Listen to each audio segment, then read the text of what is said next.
Hi മക്കളെ, എല്ലാവരും ഇരുന്നേ. ഇന്ന് ടീച്ചർ നിങ്ങൾക്ക് കാട്ടിലെ ഒരു വലിയ വികൃതിയെ കുറിച്ച് ഒരു കഥ പറഞ്ഞു തരാം. റെഡിയല്ലേ?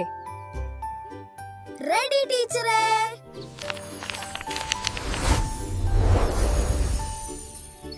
നമ്മുടെ കഥയിലെ നായകൻ ആരാണെന്നറിയോ? വളരെ അഹങ്കാരിയായ ഒരു മുയൽ. മുയൽ എപ്പോഴും ഇത് പറയും, ഞാനാണ് ഫാസ്റ്റ്, ഞാൻ മാത്രം ഫാസ്റ്റ്.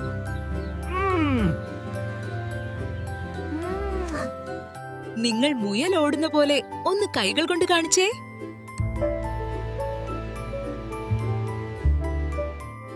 ഈ മുയൽ എപ്പോഴും പാവം ആമയെ കളിയാക്കുന്നു. ആമ എങ്ങനെയാ നടക്കുന്നത്? അതെ, മുയൽ ആമയോട് ചോദിക്കും, നിന്റെ ഈ നടത്തം കണ്ടാൽ ഞാൻ ഉറങ്ങിപ്പോകും. ഈ വേഗതയിൽ നീ എപ്പോഴാണ് ലക്ഷ്യസ്ഥാനത്തെത്തുക? മുയലിന്റെ അഹങ്കാരം കണ്ടപ്പോൾ ധൈര്യശാലിയായ ആമ മുയലിനെ ഓട്ട മത്സരത്തിന് വെല്ലുവിളിച്ചു. ഓട്ടം തുടങ്ങി. മുയൽ ഒരു മിന്നൽ പോലെ പാഞ്ഞു.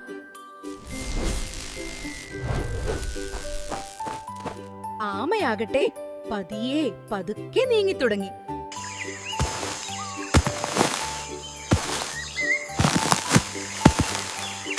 മുയൽ അഹങ്കാരത്തോടെ ചിന്തിച്ചു, ഈ പാവം ആമ ഇവിടെ എത്താൻ ഇനി 1 വർഷമെടുക്കും. അപ്പോഴേക്കും എനിക്കൊന്ന് ഉറങ്ങാം.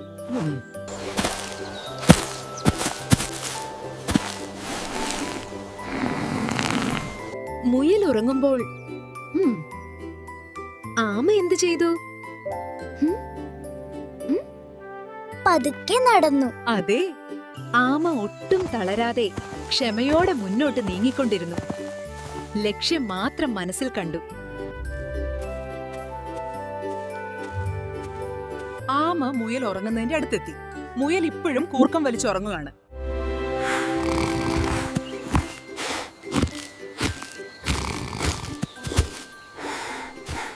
ആമ മുയലിനെ കടന്ന് ലക്ഷ്യത്തിലേക്ക് നീങ്ങി. ലക്ഷ്യസ്ഥാനത്തെത്തിയപ്പോ എന്ത് സംഭവിച്ചു?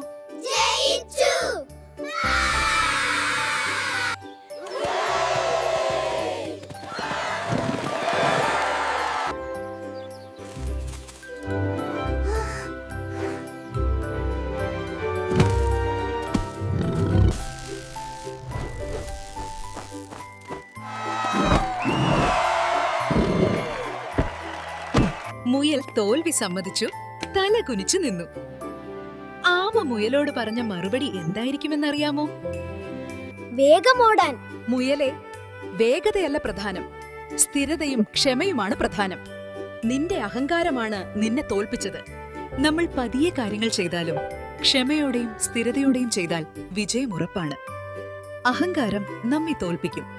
കുട്ടികളെ, ഇന്നത്തെ കഥ എല്ലാവർക്കും ഇഷ്ടപ്പെട്ടോ? നല്ല കുട്ടികൾ, നമുക്കിനി അടുത്ത വരവിൽ കാണാം.